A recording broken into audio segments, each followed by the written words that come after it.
देवी चित्रलेखा और संत रामपाल जी महाराज के बीच में आज हम लेकर आए हैं आपके सामने आध्यात्मिक ज्ञान चर्चा। ज्ञान चर्चा कुछ प्रश्नों पर आधारित होगी। ज्ञान चर्चा शुरू करने से पहले हम इनका परिचय आपसे करा देते हैं। देवी चित्रलेखा श्रीमद् भागवत कथा करती हैं, जो कि मूलतः पलवल से हैं। इनका जन्म 1997 में हुआ था और ये एक ब्राह्मण परिवार से ताल्लुक़ रखती हैं।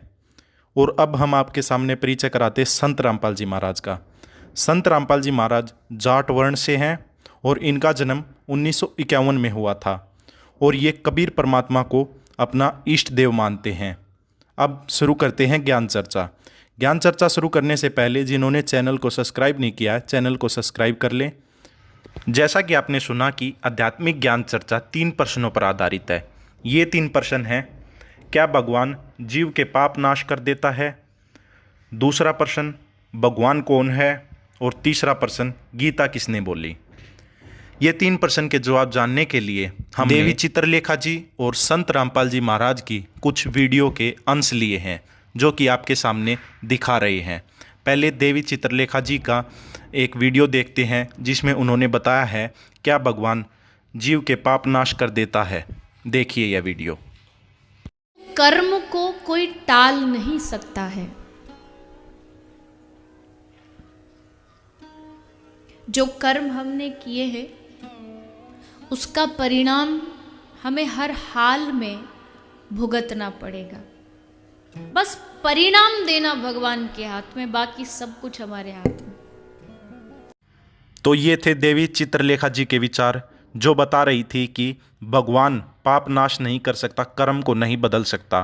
केवल भगवान कर्म का किया ही दे सकता है, जो मनुष्य ने किया है। अब जानते हैं संत रामपाल जी महाराज के विचार। क्या भगवान पाप नाश कर देता है? देखिए यह वीडियो।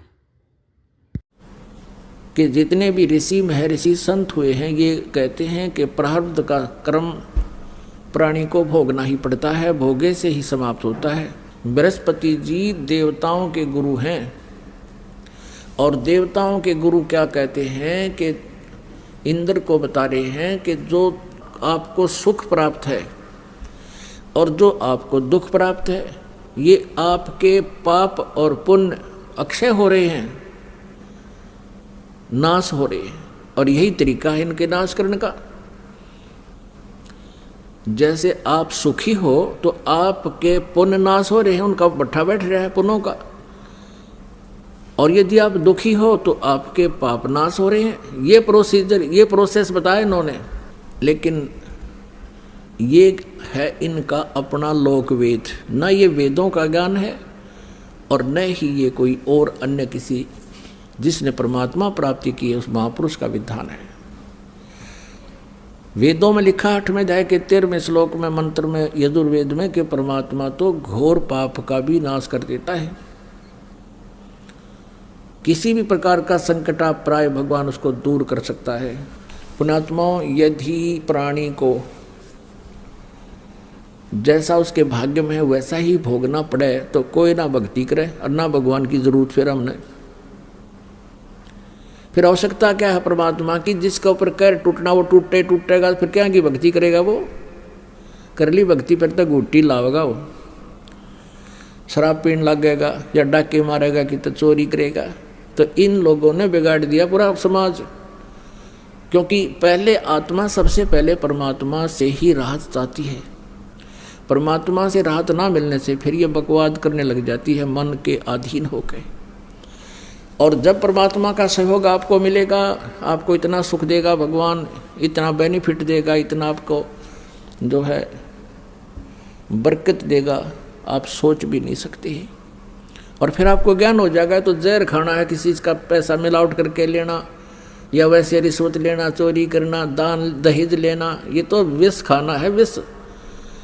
और फिर कहते हैं जैसे किर का जहर का रंग होरी हो, कहो कौन तिस खाव राम रंग होरी हो।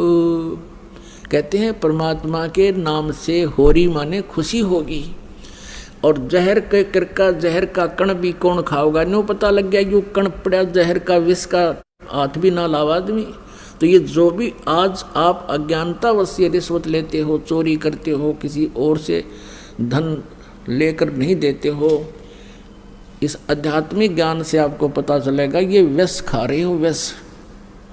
और फिर इस जहर ने कौन खाएगा? छुआ भी कोई नहीं, दूर का जाएगा, आग लगे कि क्या पता कैसा धन है ये।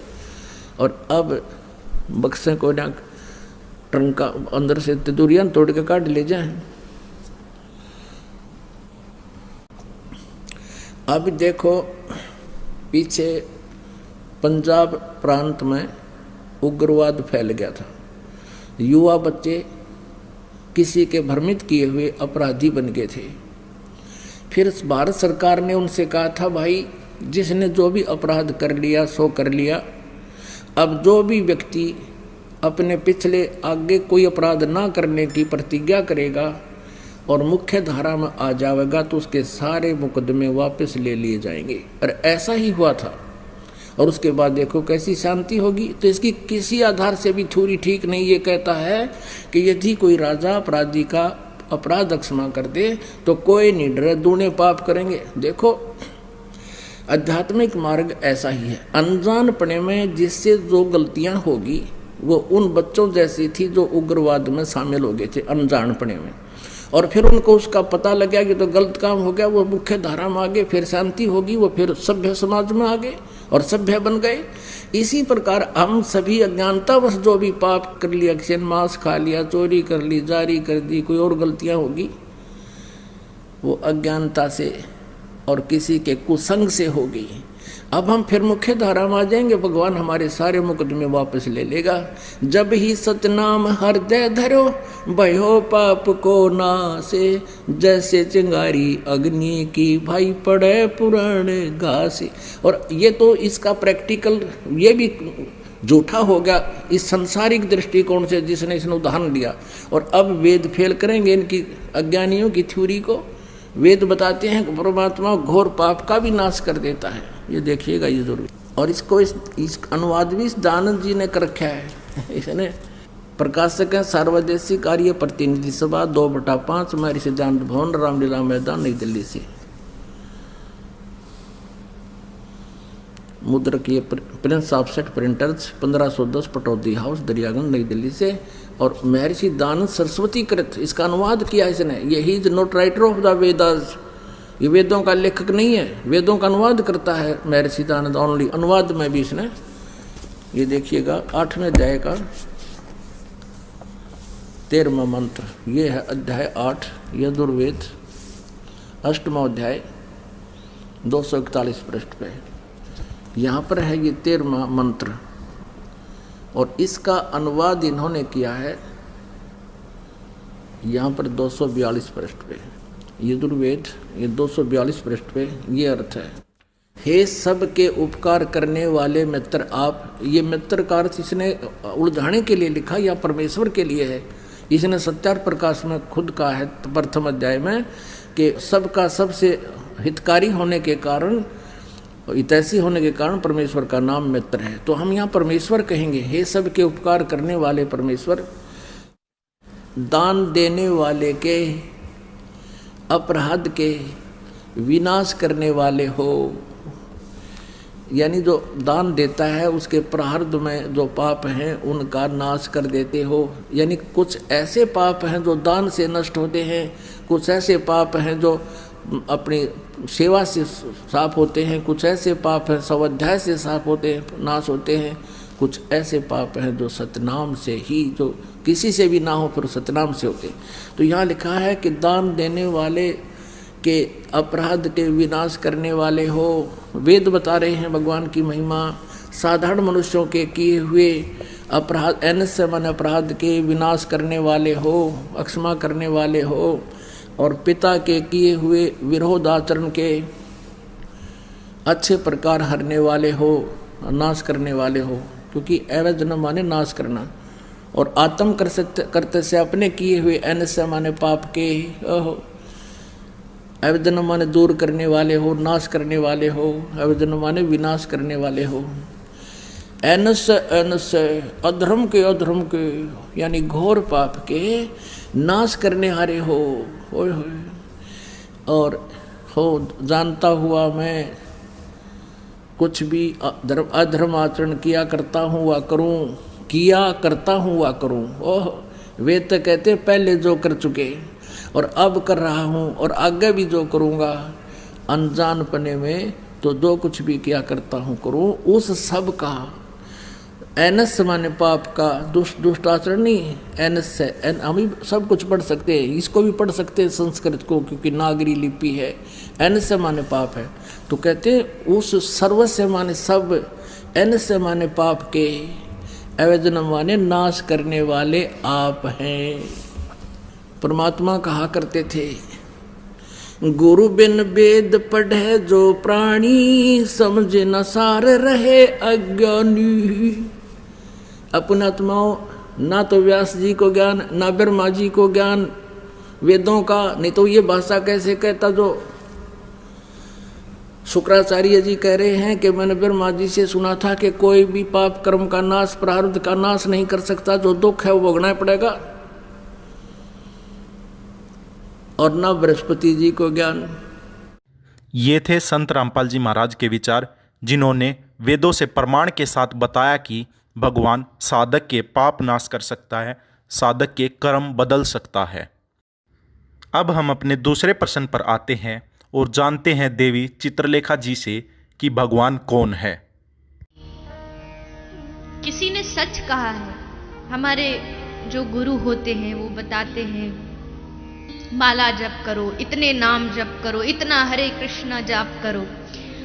हर नाम भगवान का हमें तारता नहीं है, लेकिन नाम जपते जपते जपते जपते जपते कभी कोई ऐसा दिन आता है जब एक कृष्ण हमारे दिल से निकलता है, और वो एक दिल से निकला हुआ कृष्ण नाम ही हमें भगवान तक पहुंचा देता है। बस देरी है तो एक उस कृष्ण नाम को दिल से निकलने की। जिस दिन वो निकल गया, उस दिन भगवान हमारे सामने होंगे। ये थे देवी चित्रलेखा जी के विचार, जिन्होंने बताया कि श्री कृष्ण ही भगवान हैं, वो ही सर्वेश्वर हैं, पूजनीय हैं, उन्हीं का जाप करना चाहिए।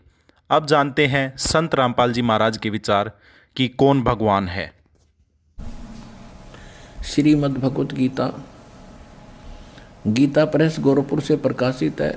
जयदाल गोविंद का इसके अनुवादक हैं। ये देखो, अब गीता अध्याय नंबर 8 का और श्लोक नंबर हम 8 से शुरू करेंगे। परमं पुरुषम दिव्यम अभ्यास योग युक्तेन चेतसा न अन्य गामिना। परमं पुरुषम दिव्यम, उस दिव्य परम पुरुष यानी परम अक्षर ब्रह्म को याति पार्थ अनुचिंतन, उसके सिमरण से उसको प्राप्त होते हैं। इनका अनुवाद भी बहुत कुछ ठीक है।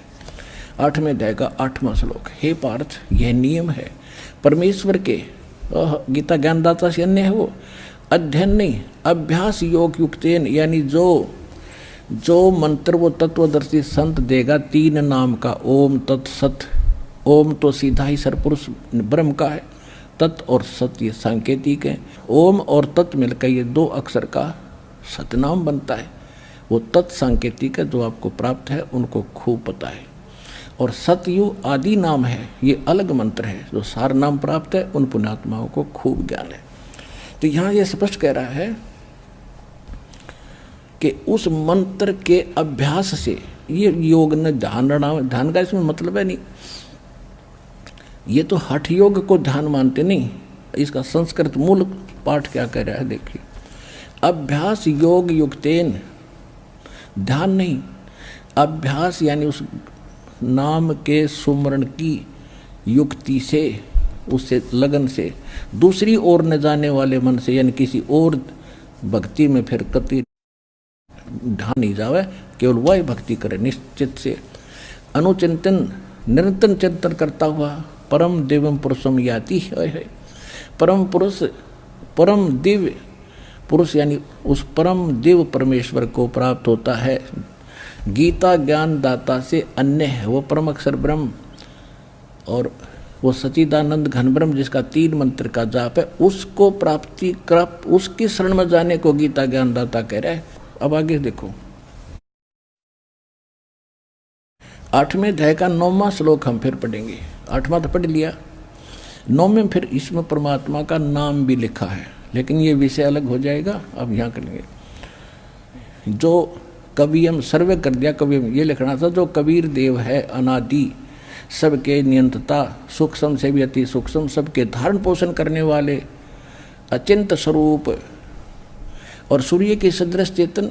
अब देखो, हे निराकार बताओ भगवान ने, और इसमें लिखा हो तो सूर्य जैसा है, सूर्य का निराकार है, तो ऐसे परमात्मा सौ प्रकाशित तो उसका शरीर सूर्य के सदृश नित्य चेतन प्रकाश, अविद्या से अति परे, सच्चिदानंद घन परमेश्वर का जो श्रवण करता है।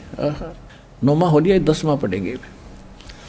वह भक्ति युक्त पुरुष, यानी उस परमात्मा की भक्ति करने वाला, योग बल से, यानी भक्ति की साधना के बल से, उसकी शक्ति से भ्रकुटी में के मध्यम में प्राणों को अच्छी प्रकार स्थापित करके फिर निश्चल मन से श्रवण करता हुआ उस तम या उस अज्ञान अंधकार में छुपे हुए उस परमात्मा के दिव्यम परमम पुरुषम, परम अक्षर ब्रह्म को, उस देव परम पुरुष को गीता ज्ञानदाता से अन्य को ही प्राप्त होता है। आ गया समझ में? अब ये किसके शरण में जाने को कह रहा गीता ज्ञानदाता? कि उस परम अक्षर ब्रह्म की शरण में जा। और वो परम अक्षर ब्रह्म कौन है? अनंत कोट ब्रह्मांड का एक रति नहीं भारे, सतगुरु पुरुष कबीर हैं ये कुल के सृजनहारे। वो कौन कबीर? हम सुल्तानी नानक तारे, दादू को उपदेश दिया, जात दुलाहा भेद न पाया, वो कंसी मोहे कबीर हुआ। He is god, Kabir is the विवरर नेम ऑफ गॉड। वो कबीर दुलाहा है उस परमात्मा का नाम। ये थे संत रामपाल जी महाराज के विचार कि भगवान कौन है। अब हम अपने आध्यात्मिक ज्ञान चर्चा के आखिरी प्रश्न पर आते हैं, जो है गीता ज्ञान किसने बोला, और जानते हैं देवी चित्रलेखा जी के विचार। यानी भागवत क्या है? राधा रानी के स्वरूप पर ही कृष्ण रूप में अक्षरों से भागवत को सजाया गया। राधा और कृष्ण का मिश्रण ही श्रीमद् भागवत है। भागवत में श्री का अर्थ जो कृष्ण की शक्ति है, और कृष्ण की शक्ति कौन है? कौन है? कृष्ण की अचिंत्य शक्ति है श्री किशोरी जू, श्री लाडली राधा रानी। वो ये थे देवी चित्रलेखा जी के विचार, जिन्होंने बताया कि गीता जी का ज्ञान श्री कृष्ण जी ने बोला है। और अब जानते हैं संत रामपाल जी महाराज के विचार कि गीता जी का ज्ञान किसने बोला है। कि श्री कृष्ण जी तो कहता है कि मुझे पता ही नहीं गीता का ज्ञान। गीता जी में मैंने क्या कहा था जब वो युद्ध के दौरान तूने मुझसे सुना? महाभारत ये देखिएगा, द्वितीय खंड, संक्षिप्त महाभारत द्वितीय खंड। और ये कहां से प्रकाशित है? गीता प्रेस गोरखपुर से। और इसके अनुवादक कौन है? संक्षिप्त महाभारत द्वितीय खंड। और इसके संपादक तथा संशोधक हैं जय दयाल गोविंद का, जिसने गीता जी का भी अनुवाद किया हुआ है। और ये कहां से प्रकाशित है? गीता प्रेस गोरखपुर से। इसके देखना प्रश्न नंबर 667 पर, प्रश्न नंबर 667 पर ये क्या है कि अर्जुन का श्री कृष्ण से गीता का विषय पूछना, और श्री कृष्ण का अर्जुन से सिद्ध महर्षि और कश्यप का संवाद। जन्मेजय ने पूछा, जन्मेजय ने पूछा, ब्राह्मण शत्रुओं का नाश हो जाने के बाद जब महात्मा श्री कृष्ण और अर्जुन सभा में बैठकर वार्तालाप कर रहे थे, उसमें उनमें क्या क्या बातचीत हुई? वैशंपायन जी ने कहा,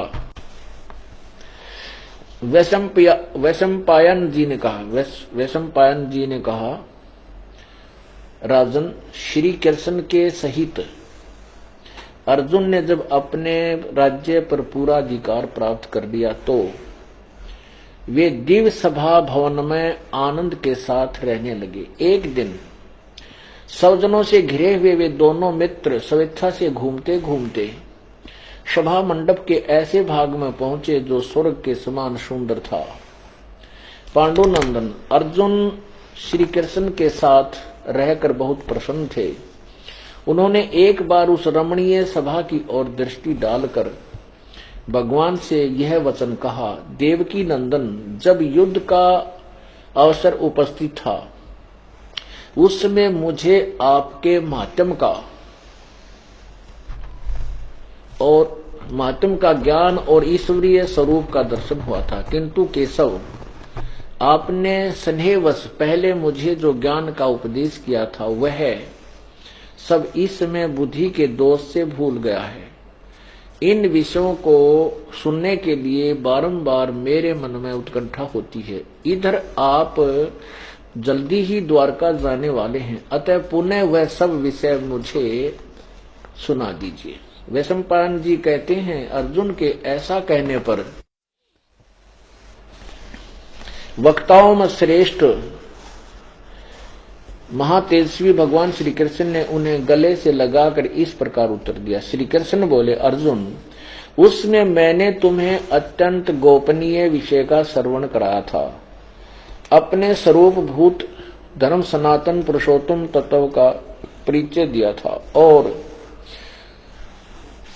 नित्य लोकों का भी वर्णन किया था, किंतु तुमने जो अपनी नासमझी के कारण उस उपदेश को याद नहीं रखा, यह जानकर मुझे बड़ा खेद हुआ है। उन बातों को अब पूरा पूरा स्मरण होना संभव नहीं जान पड़ता।